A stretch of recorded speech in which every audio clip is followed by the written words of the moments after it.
வணக்கம் நண்பர்களே, இது தமிழ் மீடியாவின் 10 மணி செய்திகள். இன்றைய 10 மணி செய்தியிலும் தமிழர் தாயகத்தை முதன்மைப்படுத்தின செய்திகளை முதலில் தொகுத்து தருகின்றேன். கடந்த வாரம் தமிழ் தேசிய மக்கள் முன்னணியின் தலைவர் கஜேந்திரகுமார் பொன்னம்பலம் தலைமையில் தையிட்டியில் அமைக்கப்பட்டுள்ள சட்டவிரோத பௌத்த விகாரையை தகர்க்க 8ஆம் திகதியாகிய இன்றைய தினம் பொதுமக்களை திரளுமாறு கோரிய போலி செய்தி ஒன்று விசமிகளால் சமூக வலைதளங்களில் பரப்பப்பட்டமை எல்லோருக்கும் நினைவிருக்கலாம்.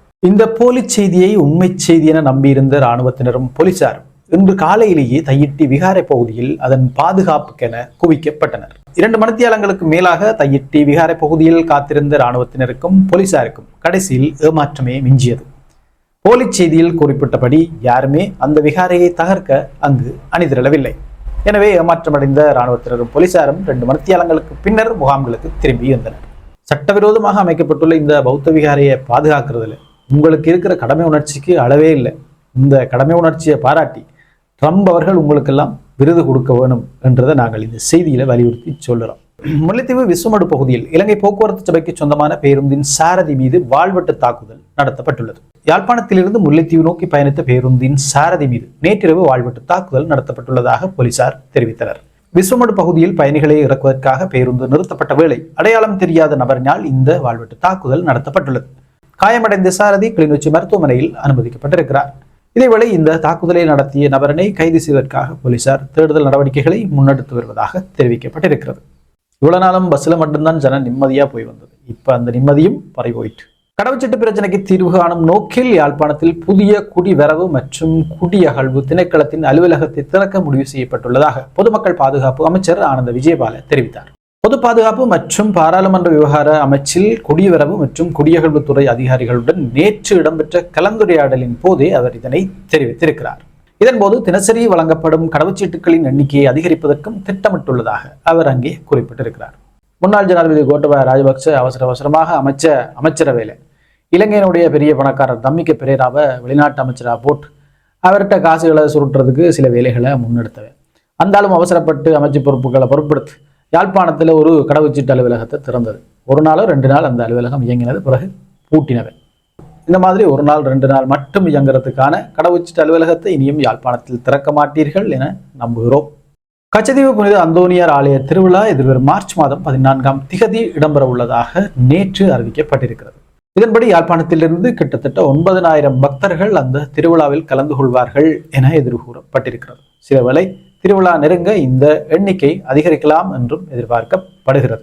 ஒவ்வொரு வருடம் இடம்பெற்று வரும் கச்சதீவு புனித அந்தோனியார் தேவாலய திருவிழாவில் இலங்கையிலிருந்தும் தமிழகத்திலிருந்தும் பக்தர்கள் வந்து கலந்து கொள்கின்றமை குறிப்பிடத்தக்கது. கடந்த வருடம் கச்சதீவு புனித அந்தோனியார் தேவாலய திருவிழாவை தமிழக பக்தர்கள் புறக்கணித்திருந்தனர். இலங்கை பக்தர்கள் மாத்திரமே அந்த திருவிழாவில் கலந்து சிறப்பித்திருந்தனர். கடந்த வருடத்தோடு ஒப்பிடும்போது இந்த வருடம் தமிழக மீனவர்களுக்கு எதிராக இலங்கை அரசின் போக்கு கடுமையாக மாறியிருக்கின்ற நிலையில் இவ்வருடமும் புறக்கணிப்பார்களா அல்லது இது குறித்து என்ன முடிவை அறிவிப்பார்கள் என்று எதிர்வரும் நாட்களில் தெரிந்து கொள்ளலாம். வவுனியா வடக்கின் புளியங்குளம் பழையவாடி பகுதியில் மின்சாரம் தாக்கிய நிலையில் 6 வயது சிறுமி நேற்று உயிரிழந்துள்ளார். குறித்த பகுதியில் வசித்து வரும் சிறுமி கொய்யா மரத்தில் ஏறி விளையாடிக் கொண்டிருந்தார். அவளை மரத்திலிருந்து சிறுமி தவறுதலாக கீழே விழுந்தபோது நீர் இறைக்கும் இயந்திரத்துக்கு சென்ற மின்சார வயரின் இணைப்பில் சிக்கிய சிறுமி மின்சாரம் தாக்கி சம்பவ இடத்திலேயே உயிரிழந்தார். சிறுமியை மீட்டு வவுனியா மருத்துவமனைக்கு கொண்டு சென்ற போதும் சிறுமி மருத்துவமனைக்கு வருவதற்கு முன்னரே உயிரிழந்து விட்டார் என மருத்துவர்கள் தெரிவித்துள்ளனர். எனவே குழந்தைகளையும் சிறுவர்களையும் வெளியே விளையாட விடும்போது அந்த சூழல் பற்றிய அவதானிப்பை பெற்றோர்கள் கட்டாயம் செலுத்த வேண்டும். இது மாதிரியான ஒரு துயர சம்பவம் கடந்த மாதம் தெற்கிலும் இடம்பெற்றிருந்தது இங்கே நினைவு கொள்ளத்தக்கது. வவுனியாவில் கிளீன் ஸ்ரீலங்கா திட்டத்தின் கீழ் முச்சக்கர வண்டி சாரதிக்கு தண்டப்பணம் விதிக்கப்பட்டதால் அதிருப்தி அடைந்த அந்த முச்சக்கர வண்டியின் சாரதி தனது வாகனத்தின் மேலதிக பாகங்களை தனது காலால் உடைத்து எறிந்த சம்பவம் நேற்று வவுனியாவில் பரபரப்பை ஏற்படுத்தி இருந்தது. அது தொடர்பான காணொலியும் வெளியாக இருந்தது, அதை நீங்கள் பார்க்கலாம். என்னதான் நாட்டை சுத்தப்படுத்துகிறோம் ஊழலை ஒழிக்கிறோம் என்று வெளிக்கிட்டாலும் இந்த சுத்தப்படுத்துகிற ஊழலை ஒழிக்கிற வேலை திட்டங்கள் எல்லாமே முதலில் பாமர மக்களை நோக்கித்தான் வருது. அவர்கள் மத்தியில தான் ஆழமாக நடைமுறைப்படுத்தப்படுது. இதுவே பெரிய பணக்காரர்களுடைய வாகனங்களாக இருந்தாலும் சரி, பெரிய பணக்காரர்கள் கட்டின சட்டவிரோத கட்டடங்களாக இருந்தாலும் சரி, அரசாங்கம் இவ்வளவு வேகமாக நடவடிக்கைகளை முன்னெடுக்க இயலாது. ஆனால் இந்த பாமர மக்கள் தங்களுடைய அதிருப்தியையும் கோபத்தையும் உடனடியாக வெளிப்படுத்துகிற மக்கள் மீதுதான் இந்த சட்டங்கள் எல்லாம் வேகமாக பாயிறது இலங்கையினுடைய இன்னொரு துயரம். கிட்டடியில் யாழ்ப்பாணத்தில் நகரத்திலேயும் இப்படி ஒரு சம்பவம் நடந்தது. பேருந்து நிலையத்துக்கு அண்மித்து இருக்கிற பழக்கடை வியாபாரிகளுடைய கடையின் அளவை குறைக்க சொல்லி இந்த கிளீன் ஸ்ரீலங்கா திட்டத்தை நடைமுறைப்படுத்துகிற அதிகாரிமார் வந்திருந்தவர். அவர்களுடைய அந்த நடவடிக்கைக்கு எதிராக நேற்று முன்தினம் யாழ் நகரத்தில் பழக்கடை நடத்துகிற வியாபாரிகள் போராட்டம் ஒன்றையும் முன்னெடுத்து தங்களுடைய எதிர்ப்பை வெளிப்படுத்தி இருந்துச்சு. அந்த எதிர்ப்பின் போது பழக்கடை வியாபாரிகள் தங்களுடைய வணிக நிலையங்களுடைய அளவை குறைக்க முடியாது என்றும், அப்படி குறைச்சி வியாபாரம் செய்வது என்று சொன்னால் தாங்கள் கடலில் குதித்து தற்கொலை செய்து கொள்வோம் என்றும் அரசாங்கத்தை எச்சரித்திருந்தமை இங்கே குறிப்பிடத்தக்கது. வடமராட்சி கிழக்கு கடற்கரை பகுதிகளில் இடம்பெறும் சட்டவிரோத நடவடிக்கைகளை தடுப்பதற்காக வெட்டிலைக்கேணி கடற்படையினர் கண்காணிப்பு நடவடிக்கைகளை முன்னெடுத்து வருகின்றனர். இவ்வாறு நேற்றைய தினம் கண்காணிப்பு நடவடிக்கையில் கடற்படையினர் ஈடுபட்ட போது வடமராட்சி கிழக்கு கட்டைக்காடு கடற்கரையில் கொக்கைன் போதைப் பொருள் மீட்கப்பட்டுள்ளது. 1 கிலோகிராம் கொக்கைன் போதைப் பொருளே கடற்கரையிலிருந்து மீட்கப்பட்டு மருதங்கனி போலீசாரிடம் ஒப்படைக்கப்பட்டுள்ளது. போதைப் பொருளை வாங்குவதற்காக சித்தியின் நகைகளை திருடிய குற்றச்சாட்டில் 21 வயது இளைஞன் உட்பட திருட்டுக்கு உடந்தையாக இருந்த 3 இளைஞர்கள் கோப்பாய் போலீசாரினால் கைது செய்யப்பட்டுள்ளனர். இந்த விடயம் தொடர்பாக மேலும் தெரிய வருவதாவது, திருநெல்வேலி பகுதியில் உள்ள வீடொன்றில் கடந்த 3ஆம் தேதி தங்க நகைகள் திருடப்பட்டுள்ளதாக கோப்பாய் போலீஸ் நிலையத்தில் முறைப்பாடு செய்யப்பட்டது. அந்த முறைப்பாட்டுக்கு அமைவாக கோப்பாய் போலீசார் விசாரணைகளை முன்னெடுத்து வந்தனர். விசாரணையின் அடிப்படையில் முறைப்பாட்டாளரின் வீட்டில் வசித்து வந்த முறைப்பாட்டாளரின் அக்காவின் மகனே திருட்டில் ஈடுபட்ட சந்தேகத்தில் போலீசாரால் கைது செய்யப்பட்டார்.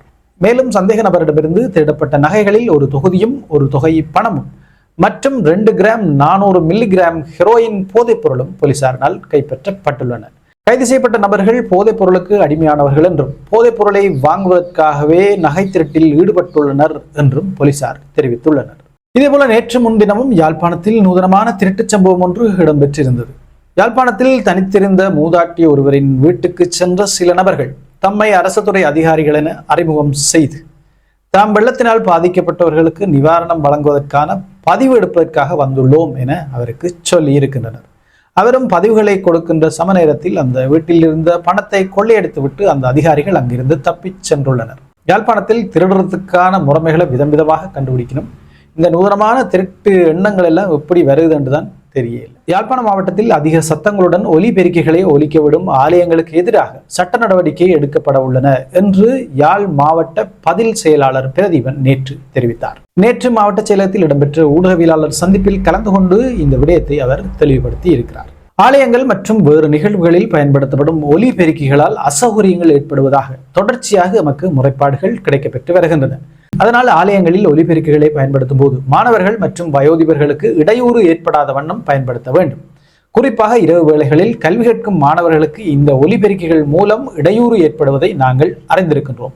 எனவே இது குறித்து நாம் சட்ட நடவடிக்கை எடுக்க உள்ளோம். அதிக ஒலிபெருக்கி சத்தங்கள் குறித்த முறைப்பாடுகளை பிரதேச செயலகங்கள் ஊடாக மக்கள் அறிவித்தால் பிரதேச செயலாளர்கள் உடனடியாக போலீசாரின் கவனத்துக்கு கொண்டு சென்று நடவடிக்கை எடுப்பார் என்றார். அடுத்த 10 மணி செய்தியில் சொல்ல போறது தெற்கு பற்றிய செய்திகள். தொழில் திணைக்களத்தில் வேலை வாய்ப்புக்கு ஆட்சேர்ப்பு செய்யப்பட்டுள்ளதாக சமூக வலைதளங்களில் வெளிவரும் செய்திகளை தொழில் திணைக்களம் மறுத்துள்ளது. தொழில் திணைக்களமோ அல்லது அதன் கீழ் வருகின்ற எந்த ஒரு நிறுவனமோ தற்போது எந்த பதவிகளுக்கும் ஆட்களை ஆட்சேர்ப்பு செய்யவில்லை.